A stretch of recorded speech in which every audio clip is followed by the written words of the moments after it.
யா அல்லாஹ் துல் ஹஜ்ஜுடைய இந்த 10 நாட்களையும் பிரயோஜனப்படுத்த தௌஃபீக் செய்வாயாக. இந்த 10 இரவுகளையும் ஹயாத்தாக்க தௌஃபீக் செய்வாயாக.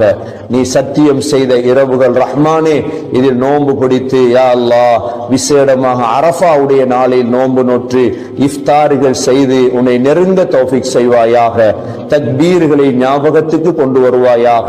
விசேடமாக அரஃபாவுடைய நாள் நோன்பு நோற்று உன்னிடம் யா அல்லாஹ் அடுத்த ஆண்டாவது ஹஜ் செய்யும் பாக்கியத்தை நசீபாக்குவாயாக. நமது முன்னோர்களுக்கு பல பாக்கியங்களை கொடுத்தாய் ரஹ்மானே, நாங்களும் அதே போன்ற அடியார்கள் யா அல்லாஹ், எங்களுக்கும் அதே பாக்கியங்களை நசீபாக்க ரஹ்மானே. யா அல்லாஹ் உதுஹியாவுடைய பாக்கியத்தை தாயா அல்லாஹ், ஒவ்வொரு முஸ்லிமும் வசதியுள்ள ஒவ்வொருவரும் உதுஹியா கொடுக்கும் சந்தர்ப்பத்தை உருவாக்கித்தா ரஹ்மானே.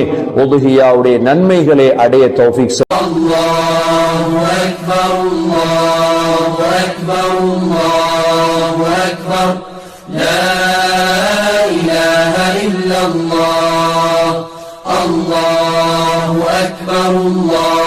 இந்த சூறாவை ஓதக்கூடியவர்கள், அதாவது 3 இரவுகள் ஓதக்கூடியவர்கள், அவர்களது வீட்டிலே எந்த கெட்டவையும் நெருங்காது. அல்லாஹ்வின் தூதர் நபி ஸல்லல்லாஹு அலைஹி வஸல்லம் அவர்கள் சொல்லுகின்றார்கள், நபிகள் நாயகம்